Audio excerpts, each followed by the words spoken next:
आज हम लोग इस वीडियो में फिजिक्स के चौथे नंबर चैप्टर यानी कि विद्युत धारा चैप्टर का पूरा ऑब्जेक्टिव क्वेश्चन यानी कि वस्तुनिष्ठ प्रश्न को देखेंगे। इससे पहले हम आपको बता दें कि विद्युत धारा चैप्टर से संबंधित जितने सारे भी सब्जेक्टिव क्वेश्चन हैं, सारे सब्जेक्टिव क्वेश्चन हम आपको ऑलरेडी कंप्लीट करा चुके हैं। तो आज हम लोग विद्युत धारा चैप्टर का पूरा ऑब्जेक्टिव क्वेश्चन देखेंगे, जो कि आपके परीक्षा के लिए काफ़ी ज़्यादा महत्वपूर्ण है। तो बस हम आपसे यही रिक्वेस्ट करेंगे कि आप लोग शुरू से लेकर के अंत तक वीडियो को देखते रहिएगा, ताकि एक एक प्रश्न आपको वीडियो देखते देखते ही याद हो जाए। तो चलिए बिना समय गवाए हम लोग ऑब्जेक्टिव क्वेश्चन की ओर चलेंगे और पहले नंबर क्वेश्चन की ओर बढ़ेंगे। लेकिन उसके पहले यदि आप लोग चैनल पर नए हैं तो फटाफट से चैनल को सब्सक्राइब करके बेल आइकन भी दबा दीजिएगा, ताकि आगे के भी हर एक वीडियो का नोटिफिकेशन आपको मिल सके।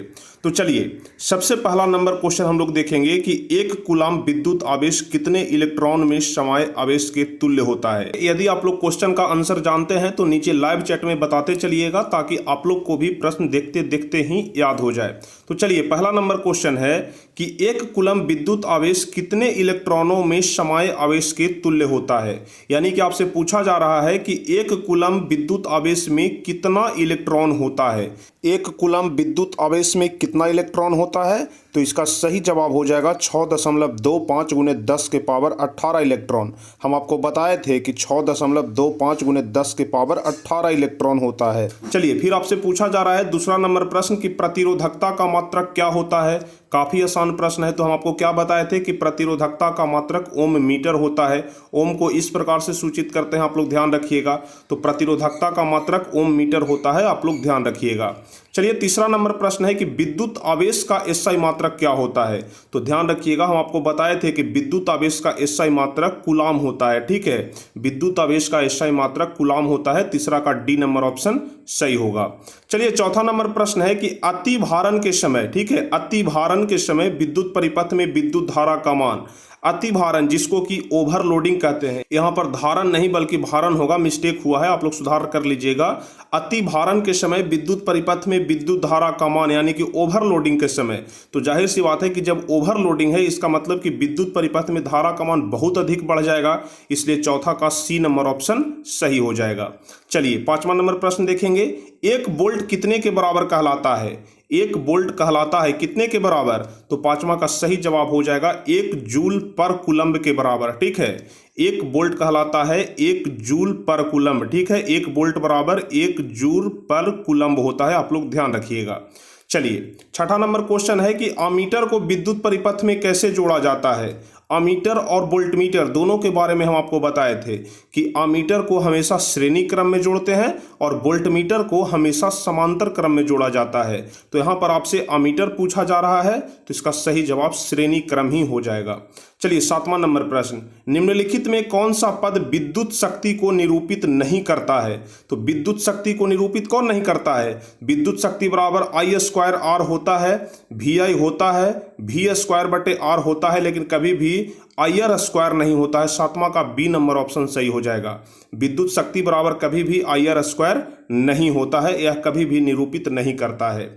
चलिए आठवां नंबर प्रश्न है कि किसी बल्ब से 1 मिनट में 120 कूलम्ब आवेश प्रवाहित हो रहा है, तो विद्युत धारा का मान बताना है। न्यूमेरिकल क्वेश्चन आ गया, लेकिन काफ़ी आसान क्वेश्चन है। देखिए यहाँ पर आपका समय दिया हुआ है कितना, 1 मिनट यानी कि 60 सेकंड।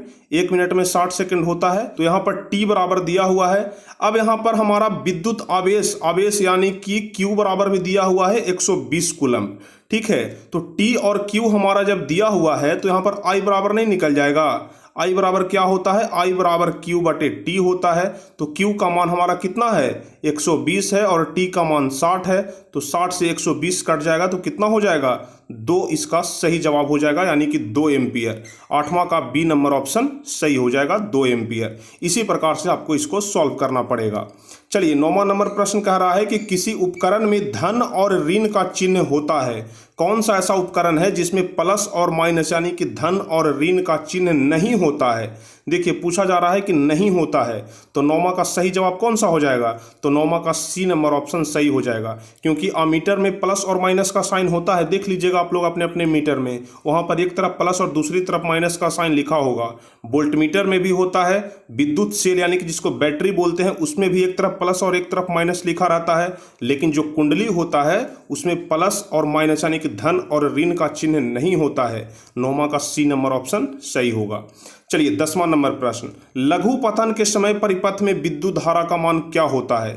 लघु पतन का मतलब भी हम आपको बताए थे कि जब ठंडा तार और गर्म तार किसी कारण से दोनों आपस में सट जाते हैं, दोनों आपस में संपर्क में आ जाते हैं, तो लघु पतन होता है। तो इसमें हम आपको बताए थे कि लघु पतन के समय परिपथ में विद्युत धारा का मान बहुत अधिक बढ़ जाता है कि कम हो जाता है, कि 3 एम्पियर की 4 एम्पियर। 10वां का सही जवाब कौन सा होगा? तो हम आपको बताए थे कि लघु पतन के समय परिपथ में विद्युत धारा का मान बहुत अधिक बढ़ जाता है, यानी कि 10वां का ए नंबर ऑप्शन सही हो जाएगा। चलिए 11 नंबर प्रश्न कह रहा है, फिर से न्यूमेरिकल क्वेश्चन है। पूछा जा रहा है कि किसी बल्ब से 220 वोल्ट पर 2 एम्पियर की धारा प्रवाहित हो रही है, तो फिलामेंट का प्रतिरोध यानी कि आर बराबर आपसे पूछा जा रहा है। तो काफी आसान प्रश्न है, देख लीजिए। आर बराबर क्या होता है, पहले हमको आपको बताए थे कि V बराबर आई आर होता है। ओम का नियम हम आपको समझाए थे, V बराबर आई आर होता है। तो चूंकि हमको आर निकालना है तो आर बराबर क्या हो जाएगा? तो आर बराबर V बटे आई हो जाएगा। आर बराबर V बटे आई हो जाएगा। तो अब V के जगह पर हम लोग V का मान धर देंगे, तो V हमारा कितना दिया हुआ है? 220 वोल्ट। तो V के जगह पर 220 हो गया बटा आई, यानी कि विद्युत धारा का मान कितना है? 2 एम्पियर है। तो 220 बटा 2 कितना हो जाएगा? कट के 110 आ जाएगा, यानी कि हमारा सही जवाब 110 ओम हो जाएगा। ठीक है, कितना हो जाएगा? 110 ओम हो जाएगा, यानी कि 11 का बी नंबर ऑप्शन सही हो जाएगा। ठीक है, आप लोग ध्यान रखिएगा, किसी बल्ब से 220 वोल्ट पर 2 एम्पियर की धारा प्रवाहित हो रही है, तो फिलामेंट का प्रतिरोध कितना होगा? 110 ओम हो जाएगा। चलिए 12 नंबर प्रश्न कह रहा है कि R ओम प्रतिरोध वाले N प्रतिरोधों को समांतर क्रम में जोड़ने पर समतुल्य प्रतिरोध क्या होगा? काफी महत्वपूर्ण प्रश्न है 12 नंबर क्वेश्चन, तो ध्यान रखिएगा। अगर समतुल्य प्रतिरोध आपसे पूछा जाए तो हम आपको इसके बारे में बताए थे कि यदि R ओम प्रतिरोध वाले N प्रतिरोधों को, तो N और R में गुना हो जाएगा, यानी कि NR हो जाएगा। 12 का ए नंबर ऑप्शन सही हो जाएगा। इस प्रश्न को आप लोग ध्यान रखिएगा। R ओम प्रतिरोध वाले N प्रतिरोधों को यदि समांतर क्रम में जोड़ने पर उसका समतुल्य प्रतिरोध पूछा जाए तो दोनों को गुना कर देंगे, यानी कि R इंटू N यानी कि NR हो जाएगा। चलिए 13 नंबर प्रश्न कह रहा है, फिर से न्यूमेरिकल क्वेश्चन, कि एक विद्युत हीटर की कुंडली जिसका प्रतिरोध 55 ओम है, यहाँ पर 550 हो गया है, यहाँ पर 55 हो जाएगा। ध्यान रखिएगा, आप लोग सुधार कर लीजिएगा। ओम की जगह पर 0 लिखा गया है, जो कि गलत है, सिर्फ यहाँ पर 55 होगा। ठीक है, तो R बराबर हमारा कितना दिया हुआ है? 55 ओम। यहाँ पर लिख दे रहे हैं, आप लोग ध्यान से समझिएगा। R बराबर कितना है? 55 ओम है। और V का मान हमारा दिया हुआ है 220 वोल्ट। तो प्रश्न पूछ रहा है कि जो विद्युत धारा लेगी उसका मान क्या होगा, यानी कि आपसे I बराबर पूछा जा रहा है। तो देख लीजिए, V बराबर फॉर्मूला क्या होता है? IR होता है। ओम का नियम का जो फॉर्मूला है ना, V बराबर IR, इसका उपयोग बहुत जगह है और इस पर बहुत सारे प्रश्न पूछे जाते हैं। तो देख लीजिए, V बराबर IR लगा दिए, चूंकि हमसे विद्युत धारा यानी कि I का मान पूछा जा रहा है, तो V बटे R हो जाएगा कि नहीं हो जाएगा? ठीक है, तो I बराबर V बटे R हो जाएगा। तो अब V के जगह पर V का मान हम लोग रखेंगे, तो V का मान कितना दिया हुआ है? 220 वोल्ट दिया हुआ है, बटे R का मान कितना है? 55 है। ठीक है, R का मान कितना है? 55 है। तो अब 55 से 220 काटेंगे तो 4 बार में पूरा पूरा कट जाएगा, यानी कि हमारा सही जवाब आ जाएगा 4 एम्पियर, यानी कि 13 का ए नंबर ऑप्शन सही हो जाएगा। एक विद्युत हीटर की कुंडली जिसका प्रतिरोध 55 ओम है, तो 220 वोल्ट के स्रोतों से जो विद्युत धारा लगी उसका मान कितना हो जाएगा? 4 एम्पियर हो जाएगा। तो यदि आपको फॉर्मूला याद है तो आप लोग बड़े आराम से सारे प्रश्न को बना सकते हैं। चलिए अगला नंबर प्रश्न देखते हैं। कह रहा है कि किसी चालक के प्रतिरोधकता का मात्रक, ठीक है, वैद्युत प्रतिरोधकता का मात्रक क्या होता है? तो 14 का सही जवाब क्या हो जाएगा? ओम मीटर हो जाएगा। 14 का बी नंबर ऑप्शन सही हो जाएगा। ठीक है, आप लोग ध्यान रखिएगा, प्रतिरोधकता का मात्रक ओम मीटर होता है। चलिए उसके बाद हम लोग 15 नंबर क्वेश्चन देखेंगे। हमारे घरों में जो विद्युत आपूर्ति की जाती है वह कितना होता है? ठीक है, हमारे घरों में जो विद्युत आपूर्ति किया जाता है वह कितना होता है? तो आप लोग ध्यान रखिएगा, 220 वोल्ट तो होता है, लेकिन आपको ध्यान रखना है कि दिष्ट होता है कि प्रत्यावर्ती होता है। तो ध्यान रखना है कि वह प्रत्यावर्ती धारा होता है। ठीक है, 15 का सी नंबर ऑप्शन सही हो जाएगा। हमारे घरों में जो विद्युत आपूर्ति की जाती है वह प्रत्यावर्ती धारा होता है। चलिए 16 नंबर प्रश्न कह रहा है कि किसी चालक के छोरों के बीच विभवांतर V है और प्रतिरोध R एवं प्रवाहित धारा I के बीच क्या संबंध होता है। V, R और I के बीच क्या संबंध होता है, इसी के बारे में आपसे पूछा जा रहा है। ठीक है, तो देख लीजिए V बराबर क्या होता है, IR होता है। V बराबर क्या होता है, IR होता है। तो यदि हम लोग यहाँ से I बराबर, जो पहला नंबर ऑप्शन दिया हुआ है ए वाला, पहले हम लोग चेक करेंगे I बराबर, तो I बराबर क्या हो जाएगा, V बटे R हो जाएगा, V बटे R हो जाएगा। लेकिन यहाँ पर दिया हुआ है R बटे V, तो कि बिल्कुल गलत हो जाएगा। तो I बराबर V बटे R, पहला नंबर ऑप्शन गलत है। अब दूसरा नंबर ऑप्शन है R बराबर O1 बटा V, यह तो बिल्कुल गलत हो जाएगा, O1 कभी भी नहीं होगा।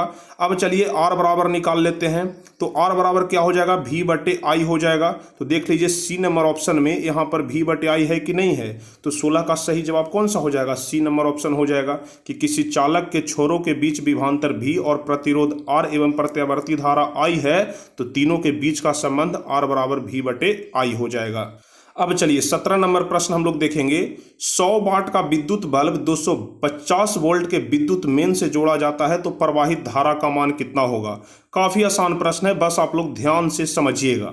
देख लीजिए वाट यानी कि पावर दिया हुआ है, विद्युत शक्ति का मान कितना दिया हुआ है, 100 वाट दिया हुआ है, तो P बराबर 100 वाट हो गया। V बराबर 250 वोल्ट हमारा दिया हुआ है। ठीक है, 250 वोल्ट हमारा दिया हुआ है। तो क्या कह रहा है कि प्रवाहित धारा का मान, यानी कि आपसे I बराबर पूछा जा रहा है, तो I बराबर क्या हो जाएगा। देखिए एक फॉर्मूला होता है P बराबर VI, हम आपको बताए थे फॉर्मूला, यह वाला आपको याद होगा, P बराबर VI।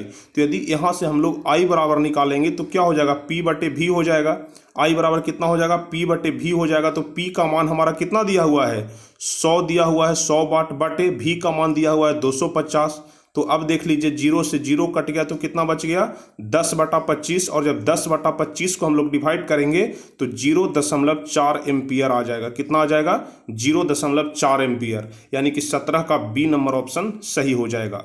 100 वाट का विद्युत बल्ब यदि 250 वोल्ट के विद्युत मेन से जोड़ा है, तो प्रवाहित धारा का मान 0.4 एम्पियर हो जाएगा। चलिए 18 नंबर प्रश्न देखेंगे। जब किसी चालक तार से विद्युत धारा प्रवाहित होती है, तो गतिशील कण क्या होते हैं। यानी कि जब कोई चालक तार, यानी कि यह चालक तार है और इसमें विद्युत धारा प्रवाहित हो रहा है, तो आप लोग बोलते होंगे कि इसमें विद्युत धारा जा रहा है। तो जो विद्युत धारा जा रहा है, तो क्या विद्युत धारा जाता है, नहीं, उसमें जो इलेक्ट्रॉन होते हैं वह गतिशील होते हैं। तो इसका सही जवाब क्या हो जाएगा, इलेक्ट्रॉन हो जाएगा। जब किसी चालक तार से विद्युत धारा प्रवाहित होती है, तो गतिशील कण क्या होते हैं, इलेक्ट्रॉन होते हैं। 18 का डी नंबर ऑप्शन आप लोग ध्यान रखिएगा। चलिए 17 नंबर क्वेश्चन, यहाँ पर थोड़ा सा क्वेश्चन में मिस्टेक हो गया है, आप लोग ध्यान रखिएगा। ऊपर में हम आपको 18 नंबर क्वेश्चन बता रहे थे, तो यहाँ पर 19 नंबर होगा, यहाँ पर 47 लिखा गया है, जो कि बिल्कुल गलत है। यहाँ पर क्या हो जाएगा, 19 नंबर हो जाएगा क्वेश्चन। चलिए तो 19वां नंबर क्वेश्चन है कि 1 माइक्रो एम्पियर विद्युत धारा निम्नलिखित में कौन सी है। यानी कि आपसे पूछा जा रहा है कि 1 माइक्रो एम्पियर बराबर कितना एम्पियर होता है।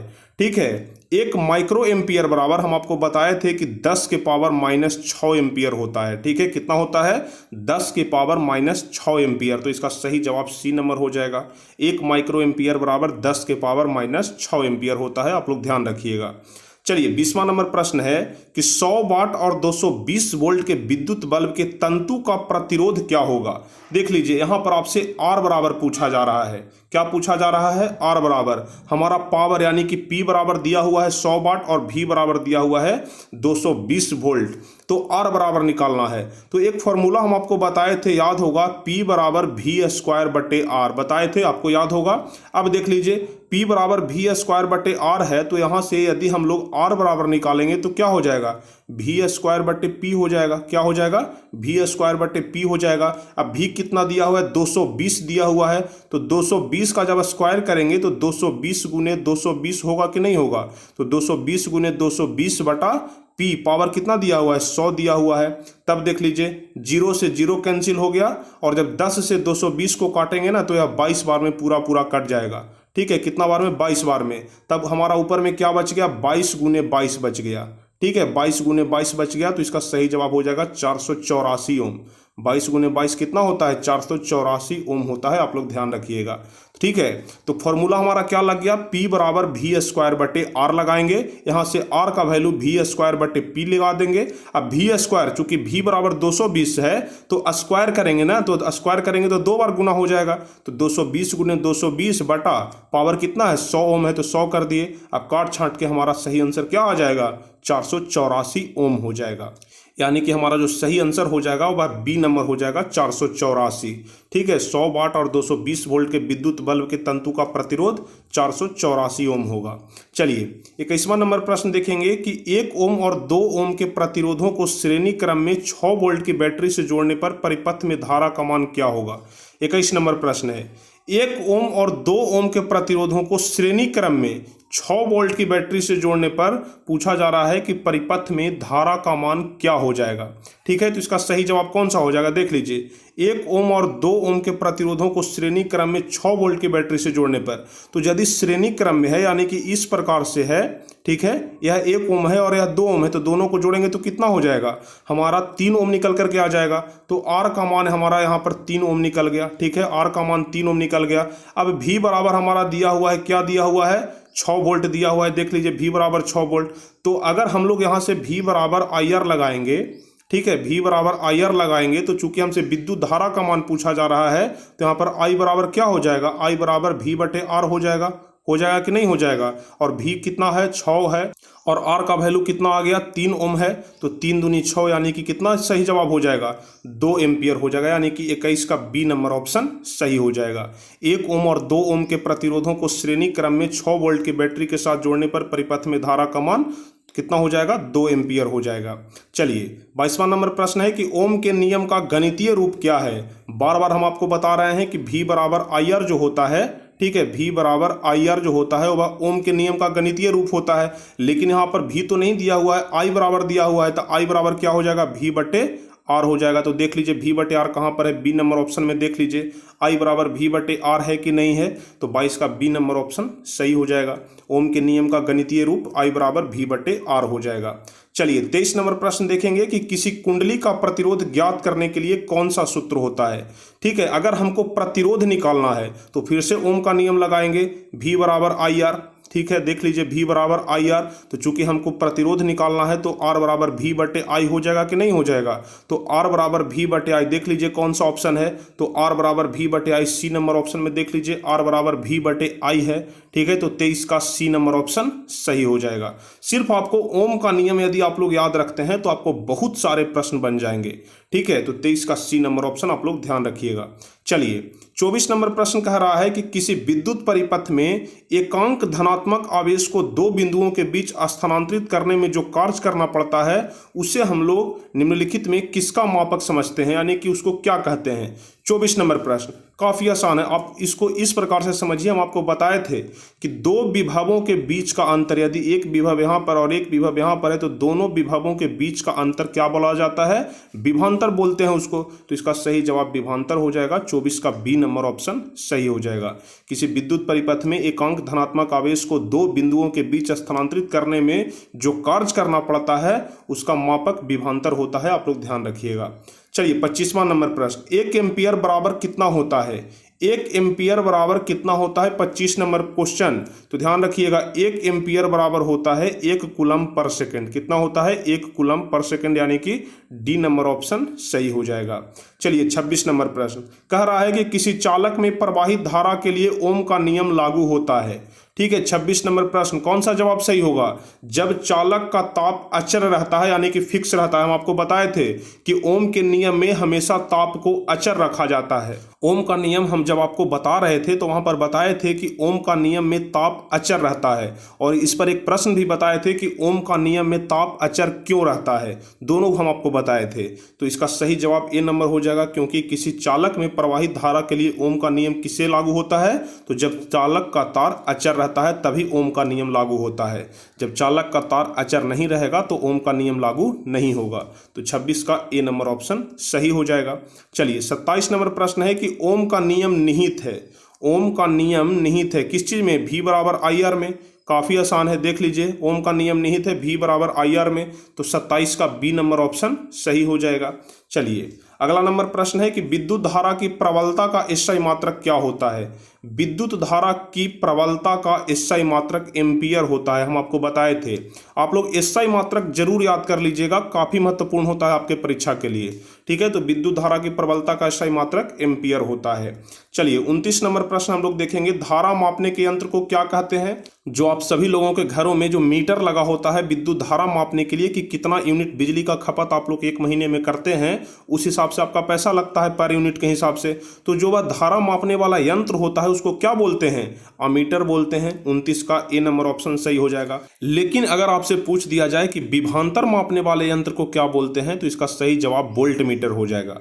ठीक है, धारा मापने वाले यंत्र को अमीटर बोलते हैं, लेकिन विभवांतर मापने वाले यंत्र को वोल्ट मीटर बोलते हैं। कभी कभी पूछ दिया जाता है, तो आप लोग दोनों ध्यान में रखिएगा। चलिए 30वां नंबर प्रश्न, इलेक्ट्रॉन पर कितना आवेश होता है। काफी महत्वपूर्ण प्रश्न है, फटाफट से अगर जानते हैं तो बताइए, इलेक्ट्रॉन पर कितना आवेश होता है। तो हम आपको बताए थे कि एक इलेक्ट्रॉन पर 1.6 गुने 10 के पावर -19 कूलम आवेश होता है। कितना होता है, 1.6 गुने 10 के पावर -19 कूलम, यानी कि 30 का डी नंबर ऑप्शन सही हो जाएगा। चलिए 31 नंबर प्रश्न, प्रतिरोध का एसआई मात्रक, काफी आसान है, प्रतिरोध का एसआई मात्रक ओम होता है, यानी कि सी नंबर ऑप्शन इसका सही जवाब हो जाएगा। चलिए अगला नंबर प्रश्न है कि जूल पर कूलाम किसके बराबर होता है। 32 नंबर क्वेश्चन, यह वाला भी काफी आसान है। जूल पर कूलाम किसके बराबर होता है, तो 1 वोल्ट के बराबर होता है। हम आपको अभी अभी ऊपर में बता रहे थे कि 1 वोल्ट बराबर कितना होता है, 1 जूल पर कूलाम होता है कि नहीं होता है। तो 32 का बी नंबर ऑप्शन सही हो जाएगा। विभवांतर का एसआई मात्रक क्या होता है। 33 नंबर क्वेश्चन, यह वाला भी काफी आसान है। विभवांतर का एसआई मात्रक क्या होता है, वोल्ट होता है। ठीक है, वोल्ट होता है। 33 का सी नंबर ऑप्शन सही हो जाएगा। चलिए 34 नंबर, ज्योति तीव्रता का एसआई मात्रक क्या होता है। काफी महत्वपूर्ण प्रश्न है आपके परीक्षा के लिए। 34 नंबर क्वेश्चन, ज्योति तीव्रता का एसआई मात्रक कैंडेला होता है। आप लोग ध्यान रखिएगा, बार बार पूछा जाता है कि ज्योति तीव्रता का एसआई मात्रक क्या होता है, तो इसका सही जवाब कैंडेला हो जाएगा। 34 का ए नंबर ऑप्शन सही हो जाएगा। अब चलिए 35 नंबर प्रश्न देखेंगे, विभवांतर मापने वाले यंत्र को क्या कहते हैं। अभी हम आपको ऊपर में समझा रहे थे कि विद्युत धारा मापने वाले यंत्र को अमीटर और विभवांतर मापने वाले यंत्र को वोल्ट मीटर बोलते हैं ना। तो यहाँ पर वोल्टा मीटर देख लीजिए, इसी में लड़के अक्सर कंफ्यूज हो जाते हैं। यहाँ पर वोल्टा मीटर है और यहाँ पर वोल्ट मीटर है, तो अच्छे तरीके से देखते नहीं हैं और वोल्ट मीटर की जगह पर वोल्टा मीटर लगा देते हैं। लेकिन इसका सही जवाब हो जाएगा वोल्ट मीटर, यानी कि 35 का डी नंबर ऑप्शन सही हो जाएगा। चलिए 36 नंबर, विद्युत शक्ति का एसआई मात्रक क्या होता है। विद्युत शक्ति का एसआई मात्रक क्या होता है, वाट होता है। आप लोग ध्यान रखिएगा, विद्युत शक्ति को हम लोग पी से सूचित करते हैं, ध्यान रखिएगा। और विद्युत शक्ति का एसआई मात्रक क्या होता है, वाट हो जाता है। तो 36 का सी नंबर ऑप्शन सही जवाब हो जाएगा। चलिए 37 नंबर प्रश्न, आवेश प्रवाह के समय की दर को क्या कहते हैं। आवेश प्रवाह के समय की दर को क्या कहते हैं, तो धारा बोलते हैं। ठीक है, धारा का परिभाषा हम आपको बताए थे कि आवेश प्रवाह के समय की दर को विद्युत धारा बोलते हैं, यानी कि 37 का ए नंबर ऑप्शन सही हो जाएगा।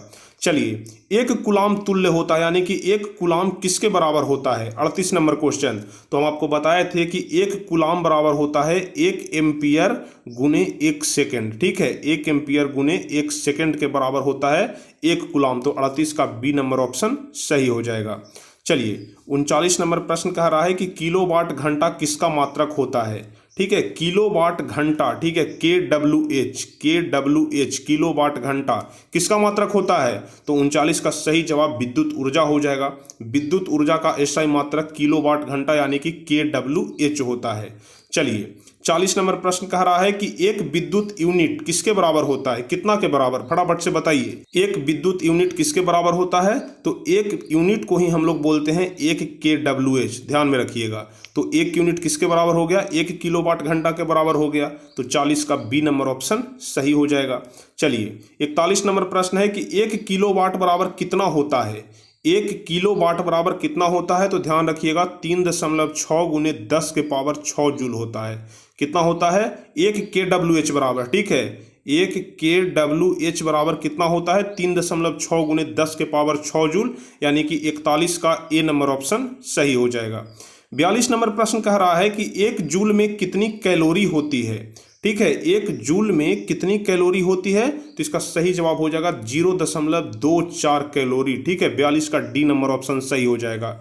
1 जूल बराबर कितना कैलोरी? तो 0.24 कैलोरी। चलिए, विद्युत बल्ब में फिलामेंट बना होता है, किस चीज के तार का बना होता है? तांबा के तार का होता है कि लोहा के तार का होता है कि एल्युमिनियम के तार का कि टंगस्टन के तार का?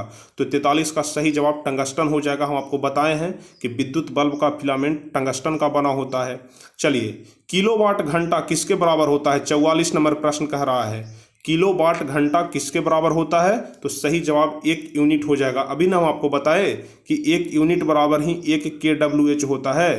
तो चाहे तो 1 kWh बराबर 1 यूनिट लिखें या फिर 1 यूनिट बराबर 1 kWh लिखें, दोनों बात बराबर है। तो 1 किलोवाट घंटा किसके बराबर होता है? तो 1 यूनिट के बराबर होता है। चलिए, 45 नंबर क्वेश्चन, 1 HP जिसको कि हॉर्स पावर और हिंदी में अश्व शक्ति बोलते हैं, तो 1 HP बराबर कितना होता है? हम आपको बताए हैं कि 1 हॉर्स पावर बराबर 746 वाट होता है, यानी कि 45 का बी नंबर ऑप्शन सही हो जाएगा। ठीक है, 1 HP बराबर 746 वाट होता है, आप लोग ध्यान रखिएगा। तो कुल मिलाकर के इस वीडियो में आज हम आपको 45 प्रश्न ही बताएंगे, लेकिन अभी विद्युत धारा चैप्टर में ऑब्जेक्टिव क्वेश्चन समाप्त नहीं हो गया। अभी भी बहुत सारे प्रश्न बचे हुए हैं जिसे कि हम लोग अगले वीडियो में देखेंगे। तो इस वीडियो में हम लोग 45 प्रश्न देखें, 45 ऑब्जेक्टिव क्वेश्चन देखें, और जो शेष ऑब्जेक्टिव क्वेश्चन इस चैप्टर में बच गए हैं उसे हम लोग अगले वीडियो में कवर कर लेंगे, क्योंकि यह चैप्टर बहुत ज़्यादा लंबा है, इसलिए इसमें ऑब्जेक्टिव क्वेश्चन की संख्या भी अधिक होगा। तो जितने सारे भी महत्वपूर्ण ऑब्जेक्टिव क्वेश्चन हैं, सारे प्रश्न हम आपको बताएंगे, सारे ऑब्जेक्टिव क्वेश्चन हम आपको बताएंगे, ताकि एक भी क्वेश्चन आपके परीक्षा में न छूटे, एक भी नंबर का सवाल मिस न हो जाए। तो चलिए, हम लोग अगले वीडियो में इस चैप्टर को पूरा कंप्लीट कर लेंगे। सारे सब्जेक्टिव और ऑब्जेक्टिव दोनों कंप्लीट हो गए हैं। तो अगले वीडियो में सिर्फ एक पार्ट और बचा हुआ है, जिसमें कि 40-45 क्वेश्चन और हम आपको बताएंगे, और पूरा यह विद्युत धारा वाला चैप्टर समाप्त हो जाएगा। तो चलिए, उम्मीद करते हैं कि आज का यह वीडियो आपको काफी अच्छा लगा होगा। बहुत सारे प्रश्न का उत्तर आप लोग खुद से भी दिए होंगे, क्योंकि सारा सब्जेक्टिव पढ़ाया हुआ था। तो चलिए, उम्मीद करते हैं कि यदि आप लोग को वीडियो अच्छा लगा है तो आप लोग वीडियो को लाइक करके चैनल को जरूर सब्सक्राइब कर लीजिएगा, ताकि आगे के हर एक वीडियो का नोटिफिकेशन आपको मिल सके। तो चलिए, फिर मिलते हैं हम आपसे अगले वीडियो में कुछ इसी प्रकार के महत्वपूर्ण वीडियो के साथ, हेल्पफुल वीडियो के साथ, यूजफुल वीडियो के साथ, जो आपके बोर्ड एग्जाम के लिए काफी ज्यादा महत्वपूर्ण होता है। तो चलिए, फिर मिलेंगे अगले क्लास में। तब तक के लिए जय हिंद, धन्यवाद।